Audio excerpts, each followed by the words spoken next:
Hi, everybody. It's Monday, July 28th, 2025. Today's episode begins with our headline Mega Week AI Fueled Tech Earnings Meet Key Inflation and Jobs Data.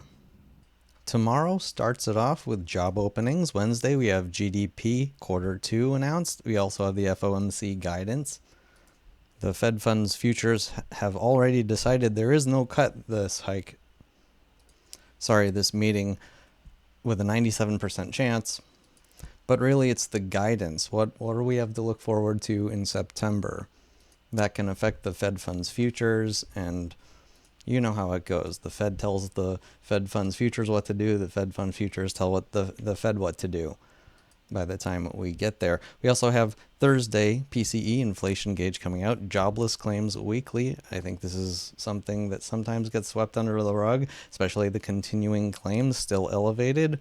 That's something that is very important to be watching.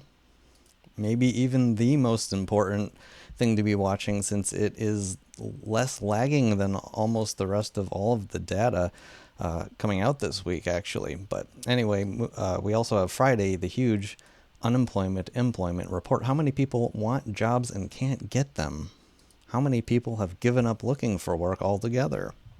And not only that, we have the end of the tariff pause. And we just got this headline out from CNBC today. Trump global baseline tariff will likely be 15 to 20%, encompassing a whole lot of countries that have not made a deal yet. The last time we got an all-encompassing wave of tariffs was April 2nd, and soon after the market crashed 20%. Let's see what happens this Friday.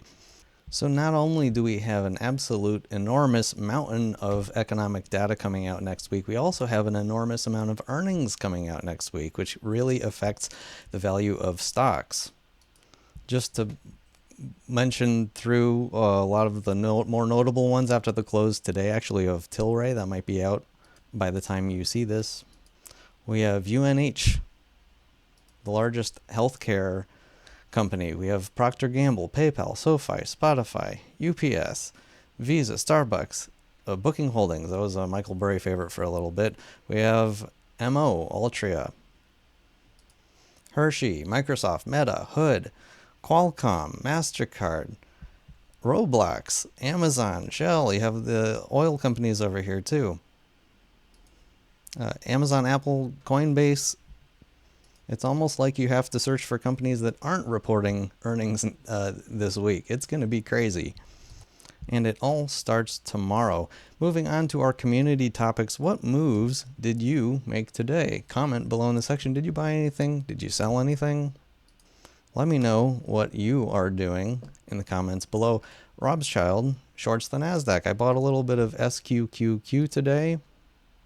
When I see chart patterns align with the fact that I think stocks are enormously overvalued, it's just too easy to not make money, in my opinion. So here we are. I just have this line connecting July 10th major pivot high to the February 18th major pivot high, and we're right there today. So that's why I took that short. I'm curious what the Robschild community is doing in their portfolios, so comment below. I already did the coming up. That's pretty much the major headline of the day. The one I didn't mention is just we may continue to see more tariff deal updates throughout the week leading into Friday. As always, thank you so much for watching, subscribing, commenting, and supporting the channel. The subscription button is right over here. Right about here where my hand is. You just put your mouse over it and click the subscribe button if you want to follow my work. It's much appreciated. No changes to the daily reminders macro views. I did update my website, especially because I've been getting a lot of new viewers. Welcome all my new viewers, by the way, to the Robschild show. So my website is a bit more updated. But not a whole lot of changes. The daily reminders pretty much remain the same. Click the website in the description to read through these very important items. It's how I think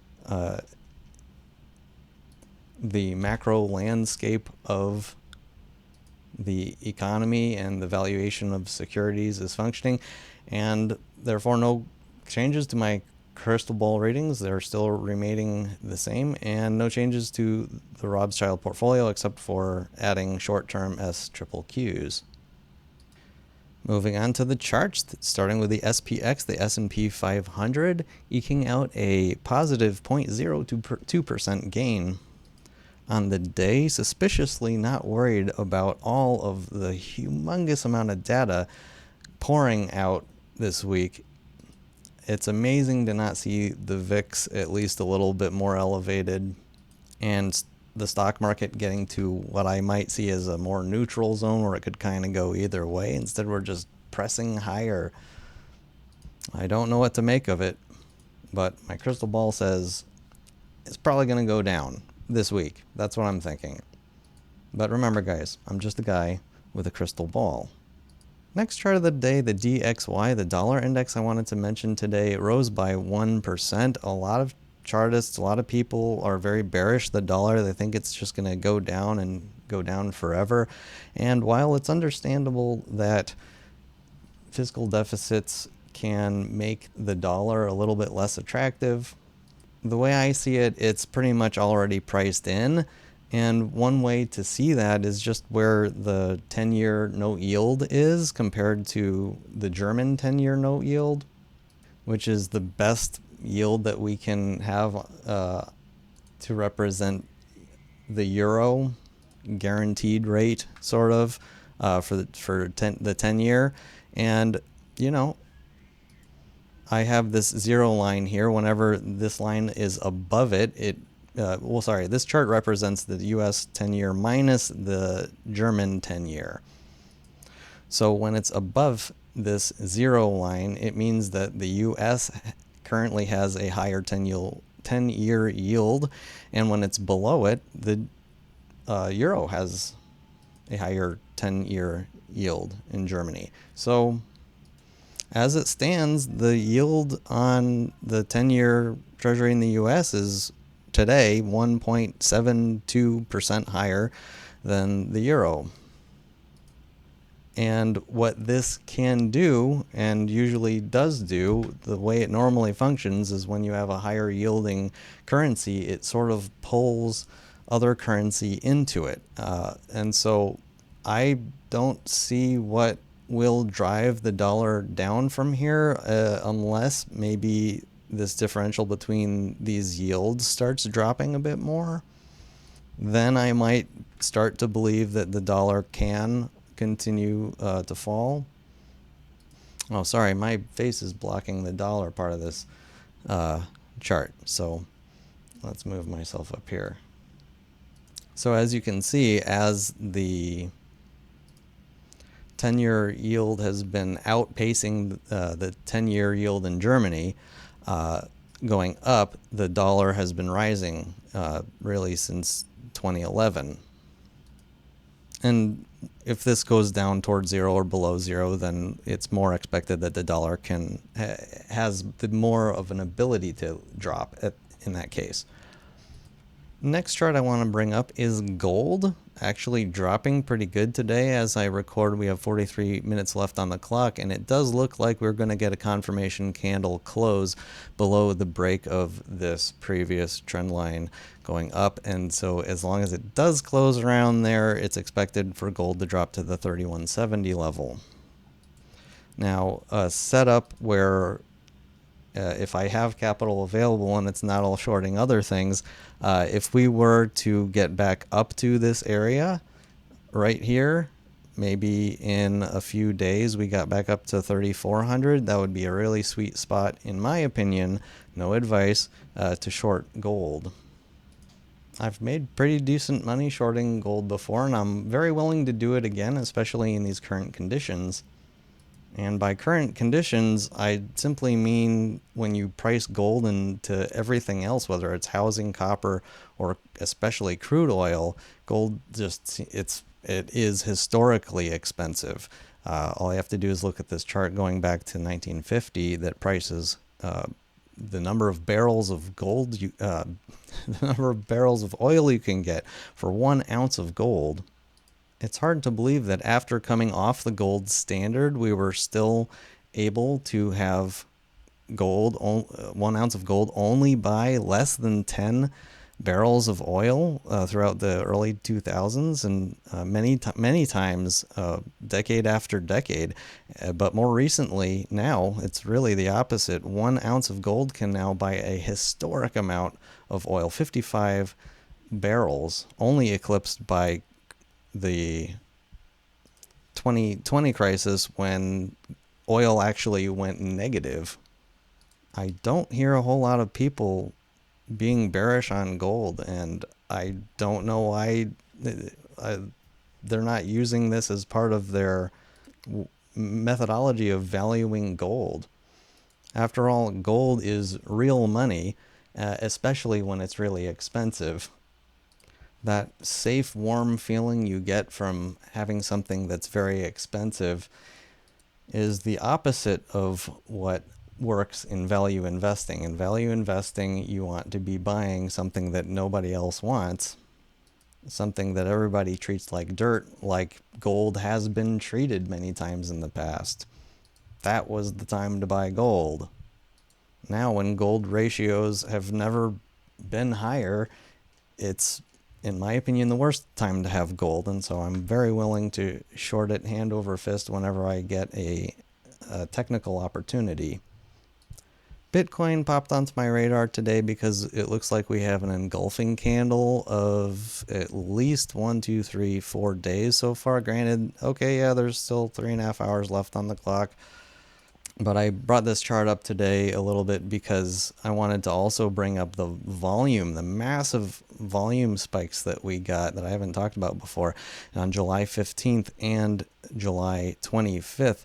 Both major red candles, the lot of selling power going here, all in the context of a bear flag after that massive topping tail at the all-time high of Bitcoin. Today may be the day that leads Bitcoin down. I personally expect Bitcoin to be dropping by between 50 and 85% because we are above this orange line. This chart that you see on your screen goes back to 2018, the top before dropping 84%, and then these two tops in 21-22 before dropping 77%, and then in 2025, very eerily similar again to the 2021 sort of. We hit it, we dipped, we hit it again, and then that was the big drop. We hit it just recently earlier in 2025, we went back down just like over here in 2021, we went back up, and here we are at the top. The rising price of Bitcoin decelerates over time when you consider it by percentage returns, month over month, year over year, however you want to do it. I may be alone on this, but I think we may actually be potentially at an all-time high in Bitcoin. But that's just a crystal ball rating. Next chart I want to bring up is from the FRED, the 10-year break-even inflation rate. It's something I bring up often on the show, and it represents the expectations of inflation for the next 10 years. And currently it's priced to be 2.44%. Just for my new viewers out there, just for reference, since 2022, when we peaked at 3% expected over the next 10 years, we've been range-bound in this. And so the market has not actually been pricing inflation to keep going higher and higher, as some people sometimes suggest. But it has been going up lately, and I wanted to address this little end piece here, specifically starting with the 5-year break-even inflation rate shown here. If you take a look at that same tail end of this chart, in the 10-year, we have a higher high in the 10-year break-even inflation rate, but in the 5-year, we actually have a lower high. And oftentimes, the 5-year break-even inflation rate can actually lead the 10-year break-even inflation rate. So I'm sort of thinking that the 10-year break-even inflation rate might have peaked here. I also want to bring up other things that often lead the 10-year break-even inflation rate. One of them is the ISM Manufacturing. Whenever it's below 50, it's contracting. It's been in contraction mode for quite a long time, as you can see from this chart. And when you look at the services, we've been expanding at a lower pace and currently sort of waffling around the midpoint 50. I'm also thinking that the 10-year break-even inflation rate is up because it oftentimes lags things like oil and copper, which, we had that spike early June. I think that it's very likely causing that. And if oil breaks down, as most traders and many people like myself do expect oil to continue down in price, that will lead the 10-year break-even lower. Same exact thing with copper, right? We had the tariff announced 50% on copper, and then going up from there. And then interestingly, today, intraday, we were down by almost 7%. I'm thinking that this has mostly to do with the current tariff news being good news, less than worst possible scenario. So copper is able to cool off. Remember, copper going up typically is like, all right, the economy is going, but not this time. When it spiked, it was on the day that the 50% tariffs were announced. So that's what's leading it. And with today's pretty large red bearish candle on copper, again, yeah, I'm thinking the 10-year will follow it, the 10-year break-even inflation rate. Last chart of the day that's been catching my eye is called Total 2. It's all cryptocurrency minus Bitcoin. It sort of represents the tail end of riskiest possible things that are out there. And it can be a leading indicator for risk assets in general. So while the triple Qs is at all-time highs, and this is showing big red engulfing candles to the downside, it tells me more likely than not markets should cool off this week. But, remember guys, I'm just a guy with a crystal ball, and that's all for me and my crystal ball. I hope you enjoyed. Thank you for watching and subscribing. It's right here. And see you next time. Robschild.